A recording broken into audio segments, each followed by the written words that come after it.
Sebastian Rogers. Sebastian went missing on February 25th from his home in Sumner County, Tennessee, and it's been a roller coaster of emotions since. And here we are, nearing the 1 year anniversary in just over 60 days. Sebastian is 16 years old. He has high functioning autism. Early on in the investigation, it was made out to be that he might not be the most functioning at all. But we've learned a lot about Sebastian, and he is very functioning. When I say very, he has common sense. He knows right from wrong. And he's a smart teenage boy, right? That's what he is. And there is no indication that shows he is dead.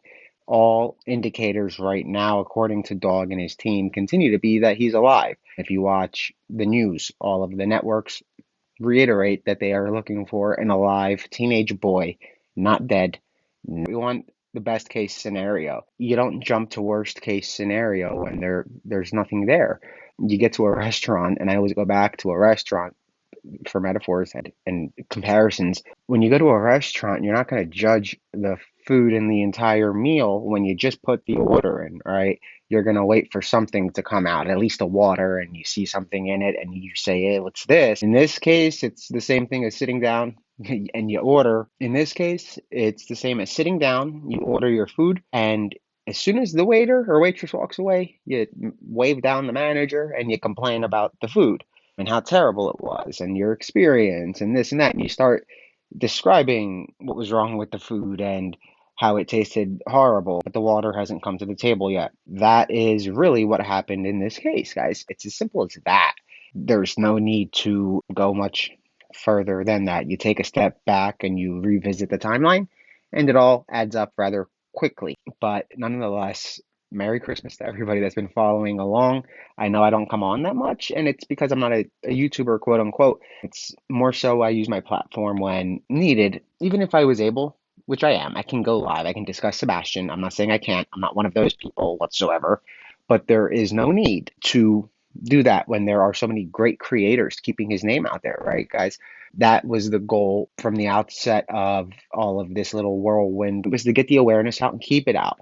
So by me gone every day and just saying we are on day 305, it's not going to make much of a difference, right? It doesn't mean that I'm just sleeping or on vacation in Miami or Tennessee, like some people say. No, it doesn't mean that at all. So I'm not very active, right, on YouTube. Until Danilo Cavalcante escaped, I did not even have an account with YouTube. X users kind of rallied together. I learned that they couldn't comment, and it's a long story. You guys can go back to like early videos to figure out why I came to YouTube, but it was never really for followers or clicks or whatever. It's whatever people come for, right? Some come for information, some come to give information and have a great platform. Others come to disrupt, others come to have drama, others come to do Jerry Springer, others come to do great true crime series akin to like America's Most Wanted or something that you would see on A&E. But I don't do that, right, guys? We get involved on one case at a time and we take it to the end. We've never really gotten involved and backed out. The most recent, which I'll back it up. I'll say we have done that once when we did everything we could, and that was with an individual named Greg Stefan. Never backed down, continued sending information to the Bureau, who went and later arrested Greg Stefan not too long ago, a couple of months ago. And we started that in 20, I want to say. We piggybacked off of a Fox 29 report that indicated the guy was scamming and robbing people of their gravestones. At that time, he had hit about 100 families. By 20, it was closer to 500. Don't quote me, but by the time 23 came around, we were at 1,000.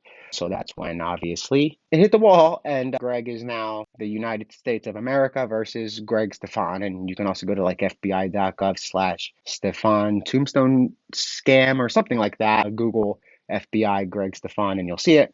But we stay in it till the end, right? Not to find a t-shirt and say it's here, or okay, guys, we've tried, and let everybody else figure it out. So, guys, at the end of the day, Dog is working on this thing. Literally, it's a 24-hour operation.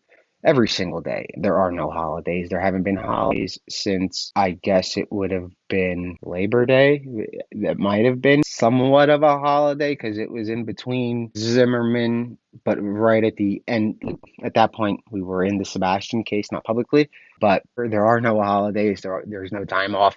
It's a 24-hour operation. A lot of people are doing 18 hours. Some can't do that. Some are doing six at a minimum, but on average 12 hours. I'm sure that in the coming weeks they're going to be releasing a breakdown on kind of what was done this thus far since at night's entry into the case with the dog, and it'll explain the leads that came in, the ones that were checked out and cleared, how many sightings came in, because you'd be surprised. There were a lot of sightings, but we don't take them to the internet because they can be cleared beforehand, right?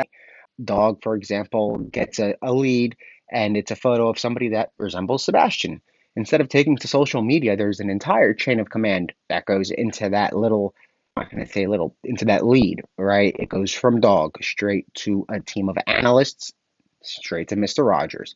It goes to other family members, might be able to identify. And it also goes to law enforcement, right? When it's something that strongly resembles Sebastian, it'll go to the FBI, Sumner County, TBI, and the National Center for Missing and Exploited Children in real time as they are working to clear it or pursue it further. And there have been a lot. When I say a lot, I guess maybe 2 dozen, might be pushing it, maybe 20 to 24 max that were rather strong resemblances. And then you have maybe 50 or 60 more sightings that came in, tips that just weren't Sebastian, but that's okay because we want people to keep their eyes open. We want them to come in knowing that they're not going to hit the internet and make this big wave sighting of Sebastian Wayne Drake Rogers. No, that's not how it works. The only people that are going to be authorized, and this is something that Dog has made very clear, to put out an official sighting of Sebastian will be TBI, FBI, Sumner County. The team knows their fine line and they won't cross that. Again, guys, stay safe, stay vigilant. Merry Christmas. Thank you to everybody that's been, I'm not going to say supporting just Mr. Rogers because it sounds like it's a team thing. But at the end of the day, if you look back at missing persons cases through the years, and I keep going back to Molly Tibbetts, look at Molly Tibbetts' case. Her parents had a divorce, they rocky marriage, didn't like each other, but the father flew from San Francisco, or maybe not. It's Cali. It was in California. He flew from. I think it was San Francisco. I'm almost positive. Flew from there to Brooklyn, Iowa to search for his daughter, right? It was a heart-wrenching story. It was one that it really, I guess to put it in perspective, it brought stories, it brought a life to a story for me, right? When I was telling them, I learned about the human element as a reporter, right? That's back when I was at the National Enquirer and Us Weekly full time in New York. And that's where I learned how you have to really be delicate with cases like this. And that's why the Enquirer gets a lot of great stories. You think a lot of it is fake, but no, it's not. The National Enquirer pays a lot of money for their stories and information. And when they don't pay for it, it's because of how they approach the story. It's a formula.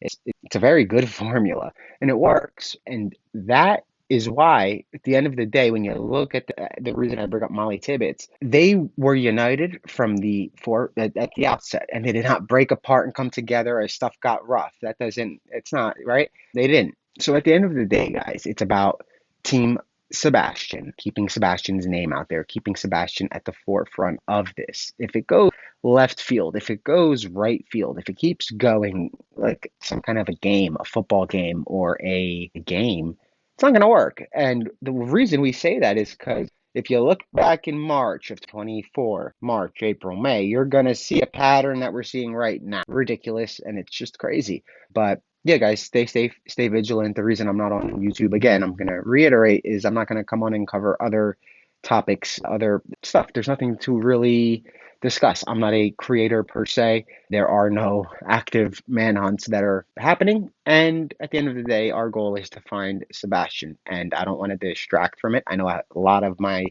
current following, I'm not going to say from Sebastian at all. It's from the Danilo Cavalcante and from the amazing YouTube community that came together to get information. For me, it was weird because I thought it was super pixelated, like Mario Kart kind of, but Apparently, you guys loved it. Thank you. Anyway, the following that I have right now that is actively watching the channel, whenever they see something, they're expecting it to be about Sebastian, and it's she, because that was the promise I made. I don't care if I'm 70 years old, 80 years old, 31, 32, 33. Hopefully, I'm 31 and I stay this age and we find him very fast. That's the goal. I don't want to find him when I'm 45, and that's not going to be cool.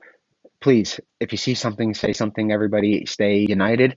Do not go after creators. Even you'll see the little fights left and right.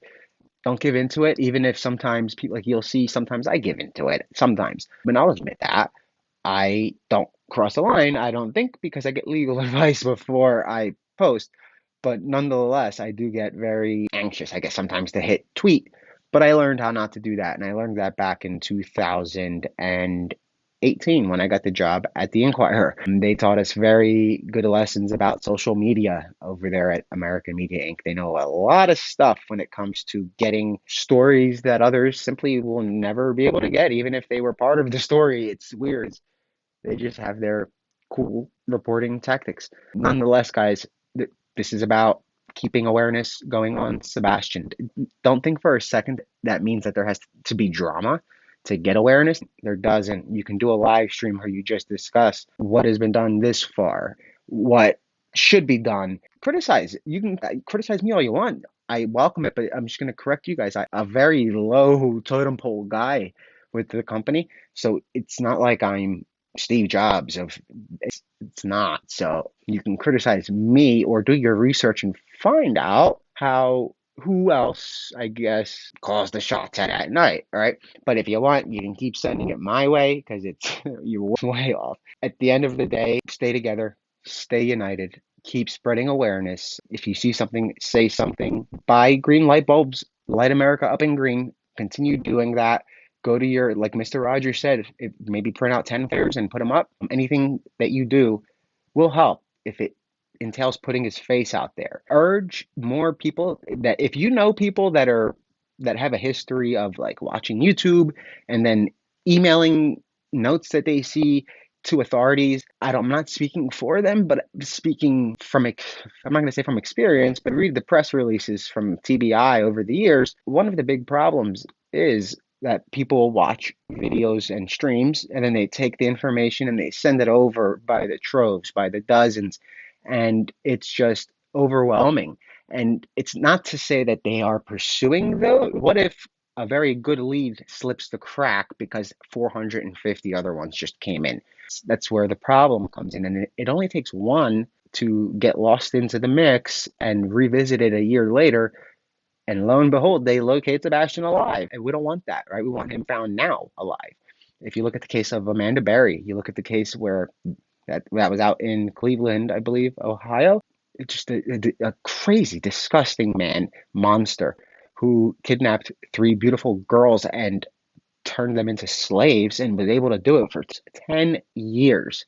And Charles Ramsey, look him up on YouTube. His name is Charles Ramsey, 911 call. You'll die laughing. It's funny. He found them because they were able to finally get to the front door and scream for help. It's crazy, but it's not far-fetched that Sebastian is alive. It's actually much more realistic than he is unalive. There's not much evidence at all that suggests that, unless we are really missing something.